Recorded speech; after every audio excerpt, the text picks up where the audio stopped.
Okay, so moving on now, our next speaker is Kate Fletcher, and Kate is Associate Professor of Pharmacy Education and Practice at the University of Reading School of Pharmacy. So Kate has been involved in, amongst other initiatives, the Laboratory Efficiency Assessment Framework, LEAF, and this is an online assessment tool to aid improvements in the sustainability and efficiency of both research and teaching labs. Kate's presentation today will describe the sustainability initiatives at the University of Reading, with a focus on those within the School of Pharmacy. Over to you, Kate. Hi, thank you very much. I hope you can see my slides. Yes, thank you. Great, okay. So thank you very much for inviting me to tell everybody attending about what Reading are doing at the moment. I'm going to start by describing what's happening generally across the university and then focus on what we've been doing in pharmacy more specifically.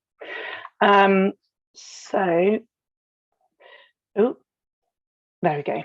Okay, so the university estate, to give you a bit of context, we've got about 469 buildings, most of them built, excuse me, between the 19th and 21st century. We've got a large number of 1960s and 1970s buildings, so I'll leave to your imagination what some of those can be like to occupy.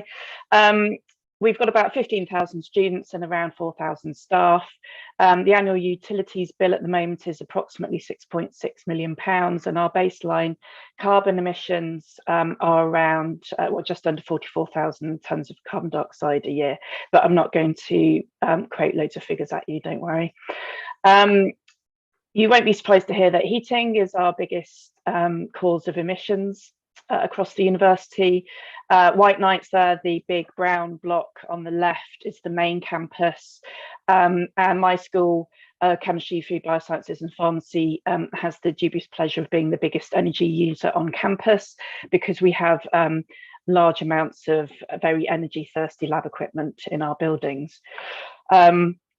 We've got due for disposal, we have buildings that are not really used very much but still using energy, and other smaller campuses and things around that are all using energy, but White Knights, being the biggest site, is definitely the biggest user. The university has become very sustainability focused in recent years. Our vision is to embed sustainability across the university's operations, to become a leader in global environmental sustainability. You'll be familiar with the climate stripes that Angela and I have both used, and we do have a very active research body going on into climate change.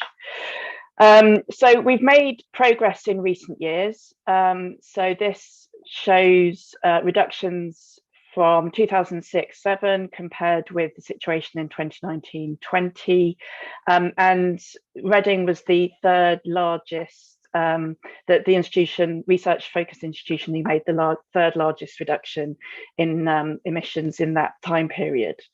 So we're making good progress, and we're continuing to do that with the aim of becoming net zero by 2030. And the plan to become net zero carbon by 2030 was named as the best in the UK at the Energy Management Awards in 2021. We have a large sustainability services team across campuses, composed of 16 staff members, and there are other groups and committees around the university working on this. I'm the now outgoing chair of my school sustainability group, and we were the first within an academic school at the university, but it's increasing day by day. The university current strategy spans 2020 to 26, has 6 main themes. So some of these, the catering, commerce and farms, we've got a nice little picture of Fifi, the llama there. She's been played a vital role in vaccination development. We've got 2 farms within the university. Catering wise, there's a variety of things going on within catering. So things like at all the university campus coffee shops, there's actually a cup tax imposed for disposable cup use. It was 20 pence, but it's recently gone up to 50 pence because unfortunately we've actually seen an increase in disposable cup use. So I think catering have decided that 50 pence really should make a difference. But all the money gained from that tax is invested in sustainability projects across campus. All of the plans for the university are mapped to the UN Sustainable Development Goals, and you'll notice that some of these icons appear on my slides where we're making progress in tackling those particular goals. Recent improvements, the Times Higher Education Global Impact Rankings. We made a big jump between 2021, where we were placed in the top 100 around the world, and the following year, this year, we popped into the top 50 rankings, and we have higher rankings for individual targets as well as on that slide. Renewables are quite a big thing at Reading. We've got a lot of solar panels that have been installed and are continuing to be installed. So here, overlaid on one of the pictures of our panels, we've got an increase in renewable energy generation on campus, as you can see there. And a colleague who's recently just started at the university did comment actually on walking around campus at how many solar panels we have and how great it was to see it. So they are noticeable, you can see them, which is great. It's quite reassuring to be able to see those things changing. We've got quite a good amount of student involvement. A relatively new introduction is the RED Sustainable Action Award. So the RED Award is the Reading Experience and Development Award, which is our employability skills certificate, something that a lot of universities have introduced in recent years. But this year we're introducing the Green RED Award, if you like. So encouraging students to get involved with sustainable action. And again, this is linked to the UN Sustainable Development Goals. And Doing Your Bit is an online platform which was for staff initially, but it is now open to students as well. And this encourages everybody on campus to make easy changes, such as reporting their recycling, using their reusable cups, changing how they commute to be more sustainable, having remote meetings when possible rather than traveling to have meetings. And all of these things are recorded on this platform. You earn points for each of these each month. There's a competition between departments and functions across campus, and there's also individual competitions, so you actually can win prizes. And you'll be pleased to hear that the prizes are sustainably related as well. So just getting everybody thinking more about their own actions and how that affects the environment, but also getting rewarded for it, which is great.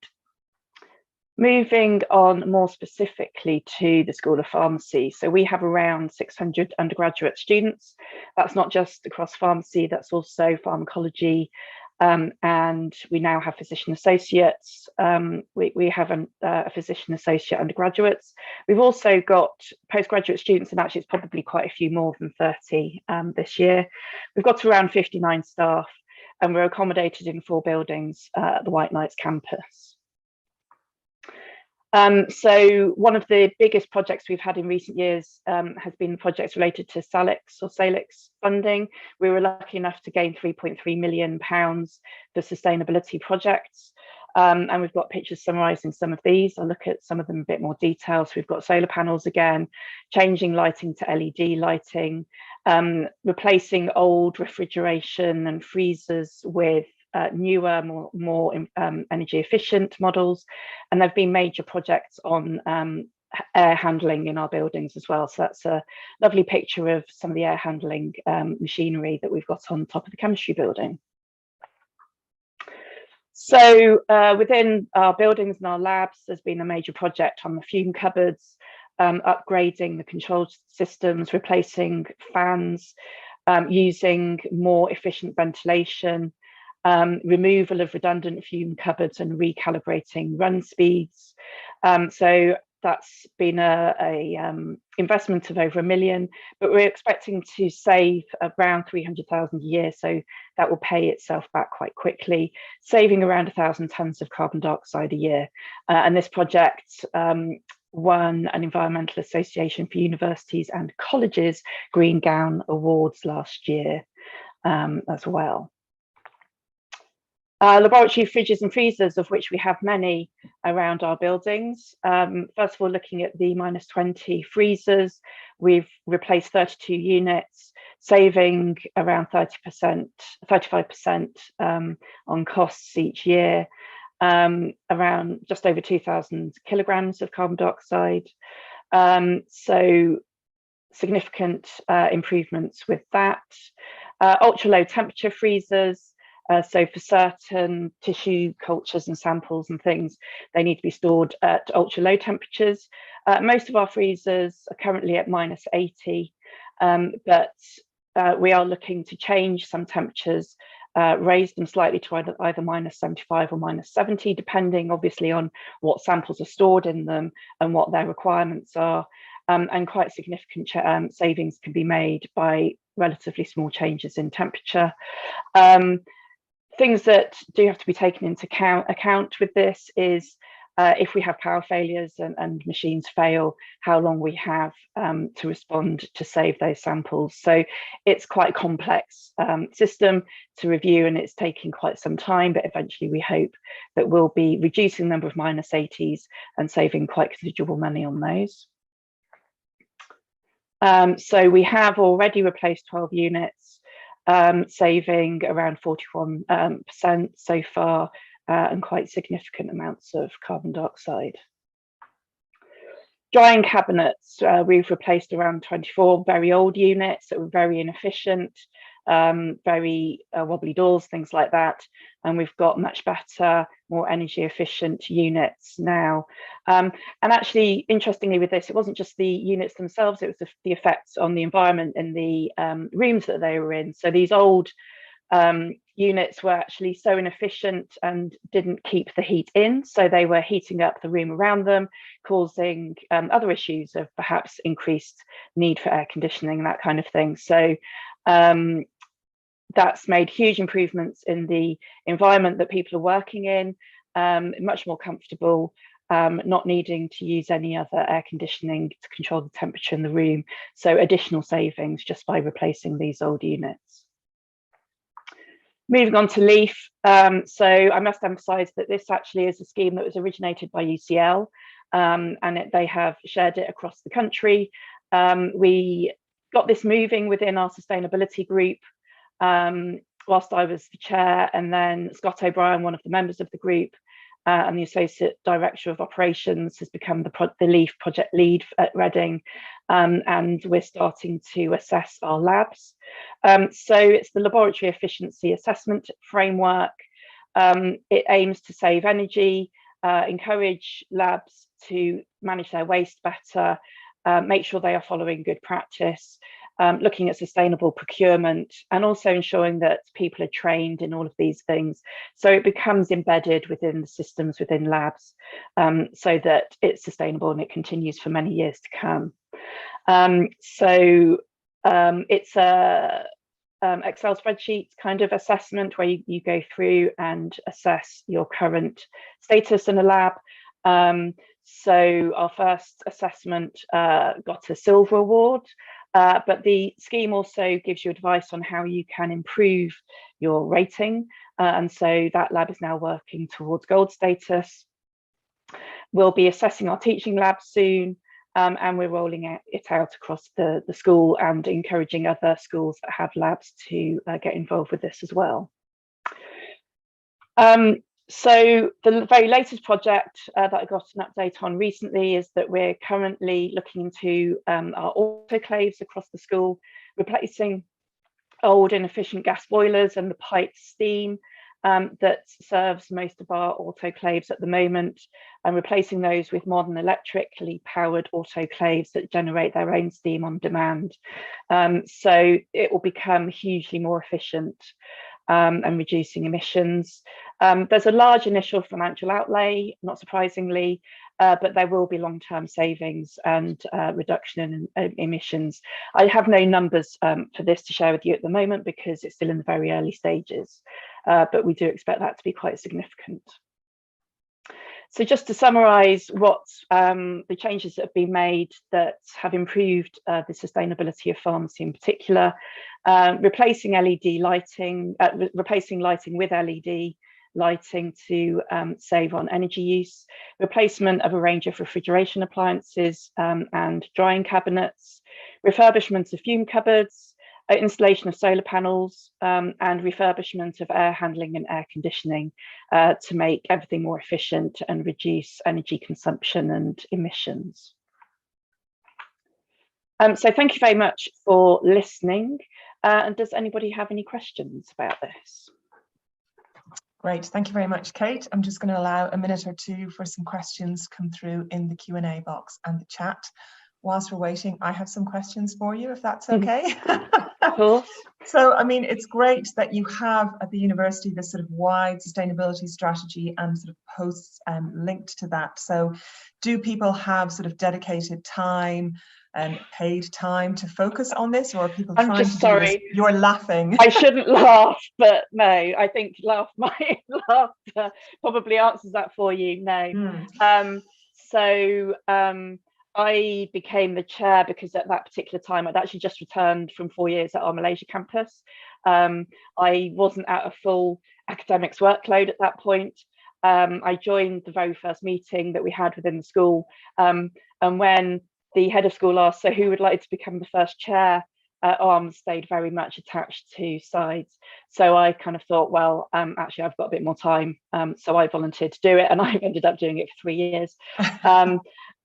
But a lot of these, it's classed as part of our citizenship within university life. So yeah, it's, you know, as you gain experience at university, basically you start to take on roles like this. And so I guess the benefit really is it's very cleverly tied to facilitating promotion, academic promotion. Right. So we eventually get brownie points. It's something that we record on our promotion cases as demonstration of citizenship across the university. So rather than paying us in the short term, it's something that enables us to get promoted in the long term. Okay, I guess that works in yeah, people to get involved. Yeah, yes, it does. Yeah. So yes, quite canny, I think, by university management to work it like that. But we do have enthusiasm within the school group. One of my colleagues, one of my research colleagues in food biosciences is going to be shortly taking over as the chair of the group from me.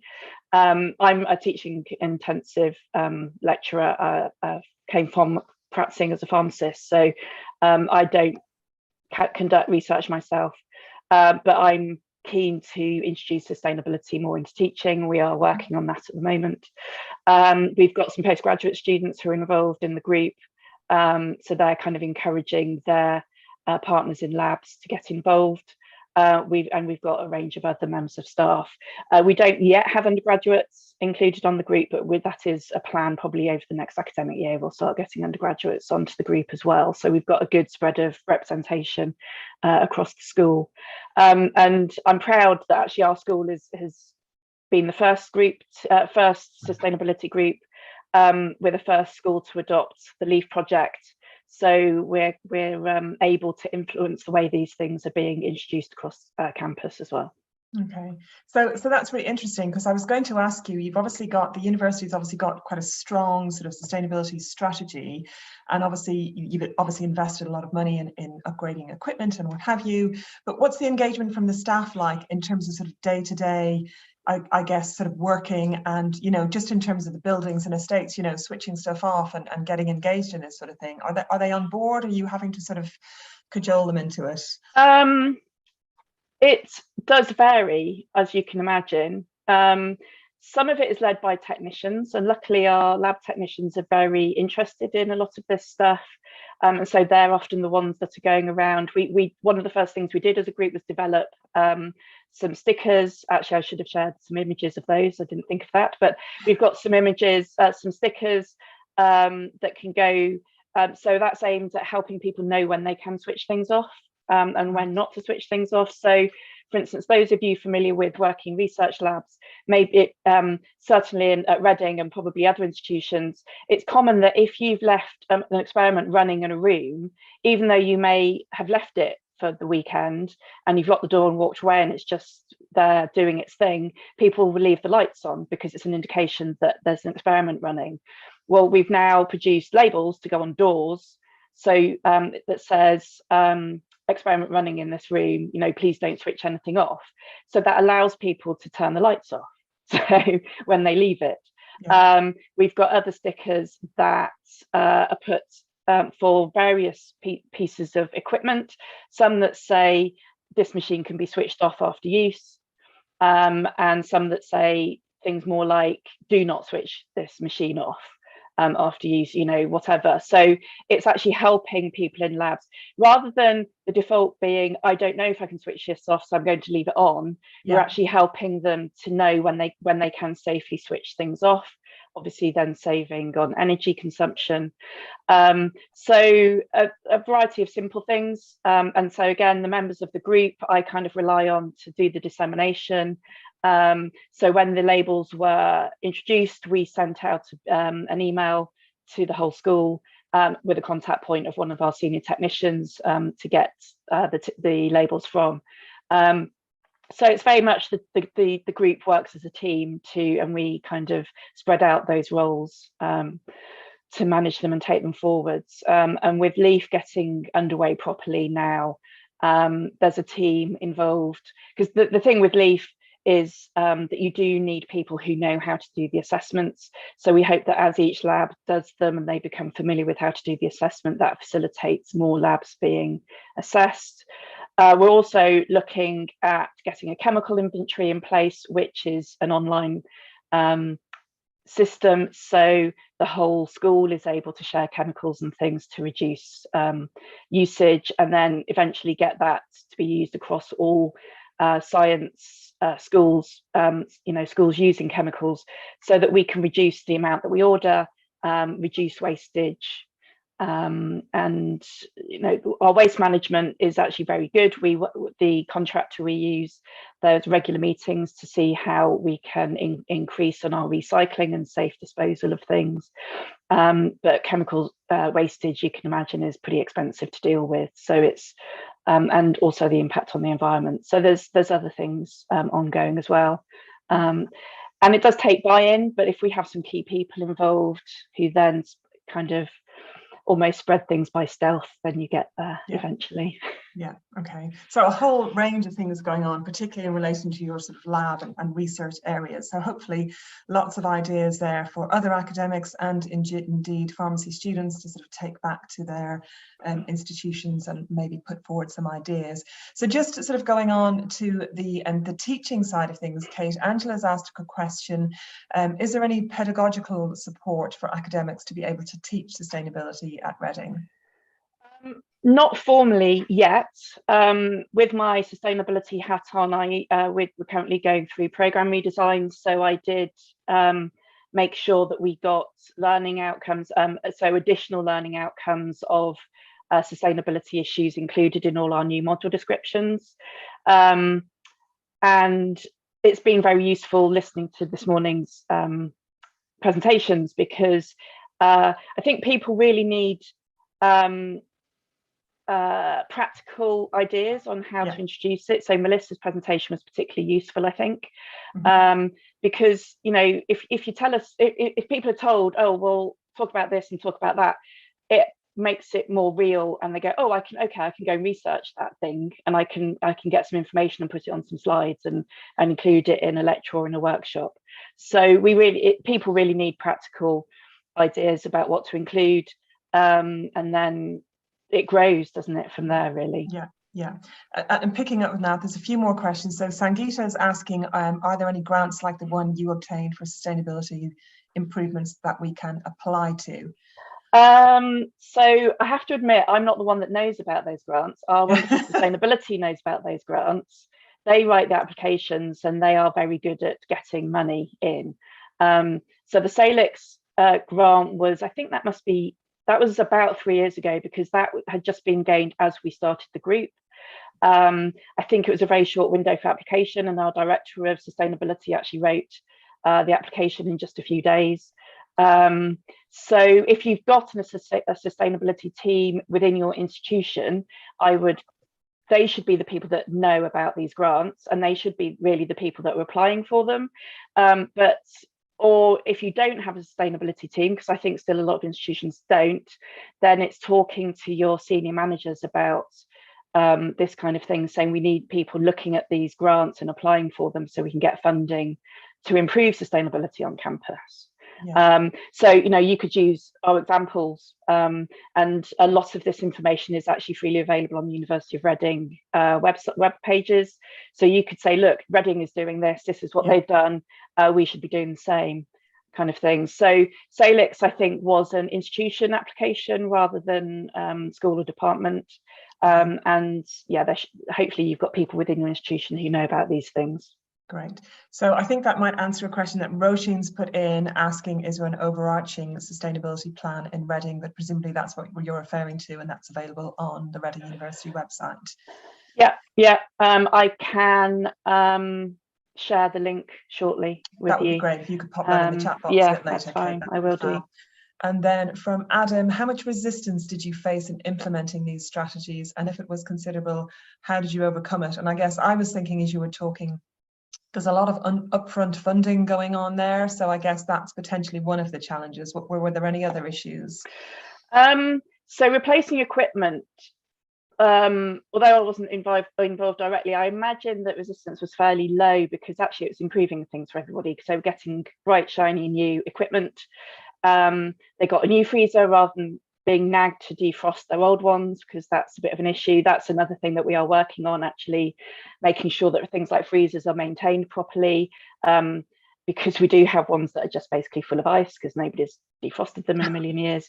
So yeah, but replacing things with frost-free equipment obviously makes them much more usable and much easier to maintain. So researchers in labs don't get nagged to defrost things, etc. So a lot of it's been led by technical services, because they are the ones that really overall look after all of that stuff. There's a very dedicated team within tech services who are really keen to improve sustainability. So they've kind of just been getting on with it, to be honest. And because it's not costing anybody in the school anything, obviously it's much easier. And so it's, I suppose it's slowly, you know, the group is 3 years old. We're becoming more known of. They're seeing more things happening. You know, we're seeing energy use go down and things like that. And there's a lot of people who maybe don't feel they have the time to get involved, but they will be pleased to see improvements are happening. So yeah, it's happening, and it's a major policy at the university, so everybody is aware of sustainability projects, really, to one extent or another. Yeah, okay, lovely. Thank you, Kate. So really key to be getting that funding, and Angela's really kindly put a couple of links in the chat box there around different sorts of funding that might be available also. So thank you so much, Kate, for all those really practical ideas. Lots for people to take away from that. Thank you. Thank you.